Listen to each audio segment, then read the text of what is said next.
Devocionais a Bíblia toda em um ano. Hoje, Jeremias, capítulos 1 a 3. O primeiro capítulo do livro de Jeremias traz a contextualização e um resumo do período histórico de todas as passagens que veremos. A comissão de Jeremias acontece no capítulo 1, veremos melhores detalhes dela depois. E essa comissão aconteceu no ano 13º do reinado de Josias, conforme o versículo 2. O último capítulo desse livro mostrará o exílio de Judá, que também é descrito no verso 2 como o fim do 11º ano do reinado de Zedequias, quando os moradores de Jerusalém foram levados ao exílio. Como comentamos inicialmente, o capítulo 1 apresenta o chamado de Jeremias. O Senhor fala a Jeremias e comissiona como profeta, apesar da sua pouca idade.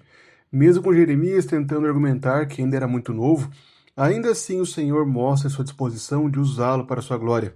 O Senhor afirma a Jeremias: eis que ponho as minhas palavras na sua boca. Veja, hoje eu constituo sobre as nações e sobre os reinos para arrancar e derrubar, para destruir e arruinar, e também para edificar e plantar. Após a comissão de Jeremias, o Senhor lhe dá duas visões. A primeira delas é a visão do ramo de amendoeira. Nesta visão, o Senhor faz um jogo de palavras, pois amendoeira em hebraico tem um som parecido com a palavra utilizada para vigiar. Então, quando o Senhor diz que está vigiando, ele faz um jogo de palavras com a palavra amendoeira na língua hebraica. Além disso, as amendoeiras também eram as primeiras a florescer na primavera, servindo assim de sinal ou de sinais para a mudança de estação. A segunda e última visão é de uma panela fervendo, cuja boca está inclinada para o norte, ou do norte em direção à terra de Judá, a Jerusalém. E esta visão era um sinal de onde viria o juízo de Deus contra Judá. Do norte viriam os inimigos que se sentariam às portas de Jerusalém, o que mostra o domínio. Sentar-se à porta aponta para o governo desses povos sobre Jerusalém. Jerusalém seria dominada por eles. E isso acontecerá pois o povo do Senhor o abandonou, praticou maldades e se esqueceu do Senhor, adoraram a deuses estranhos e serviram a deuses que não têm vida. O capítulo 2 detalha ainda mais a prostituição do povo do Senhor. O Senhor se lembrou do seu povo e tratou com afeição. O povo servia ao Senhor, mas agora eles se esqueceram do Senhor. A questão do Senhor é essa: qual o motivo de tamanha rebeldia? Por que o seu povo se esqueceu dele? Nenhuma nação trocaria os seus deuses, mesmo que não fosse Deus de verdades, mas o seu povo trocou a glória de Israel por aquilo que não tem proveito nenhum, trocou a fonte de água viva e cavaram cisternas que não podem reter água.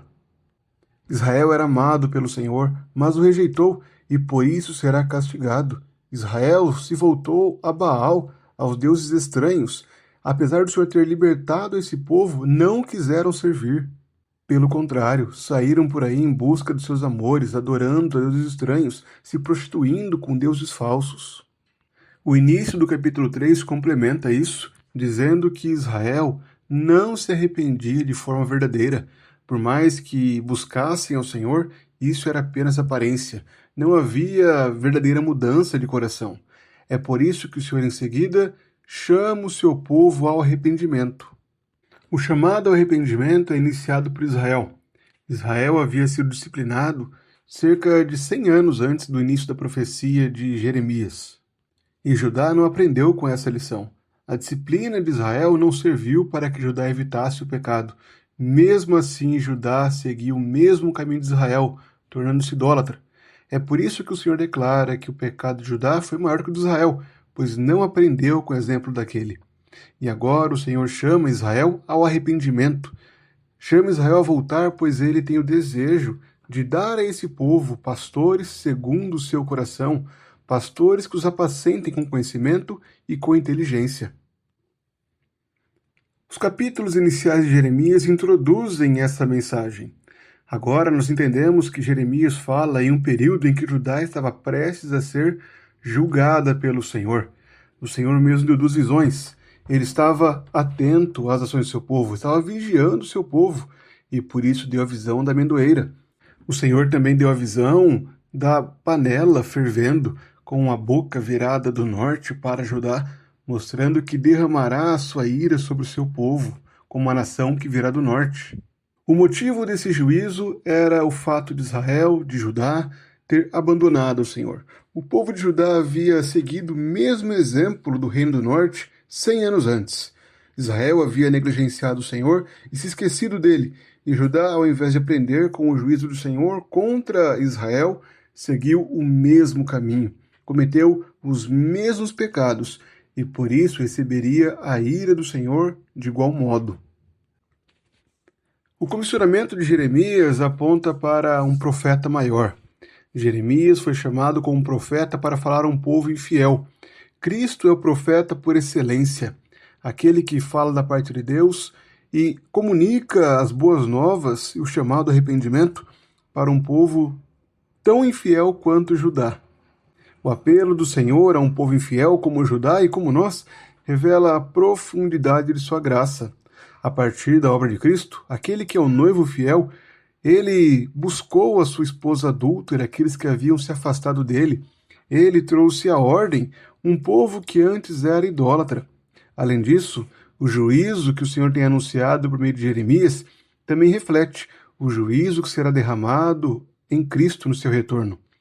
Desta forma, a restauração que é anunciada por meio do arrependimento, comunicado por Jeremias, também chama a nós, como um povo que agora recebe um novo pacto, que deve depositar a sua fé em Cristo, descansar nele, sabendo que é Ele quem transforma nossos corações endurecidos em corações que agora honram a Ele como pastor. Que o nosso coração seja conduzido a Cristo. Esse é o chamado do texto a nós. Portanto, nós podemos olhar para essa passagem como os vislumbres da obra redentora de Cristo. Como já vimos em Isaías, em Cristo há a saída, a libertação da ira de Deus. A menos que nós nos acheguemos a Cristo pela fé e reconheçamos que Ele é nosso supremo pastor, nós ainda assim estaremos sujeitos ao juízo de Deus, como aconteceu com Judá. A disciplina do Senhor muitas vezes vem para que o seu povo se achegue a Ele. Esse era o objetivo do Senhor. O Senhor comissiona Jeremias como um atalaia que alerta sobre o juízo de Deus e chama esse povo a se arrepender e buscá-lo. Da mesma forma, em Cristo, nós temos o anúncio do juízo vindouro e a certeza do perdão que é obtido por meio da fé em sua obra, da confiança somente em Cristo.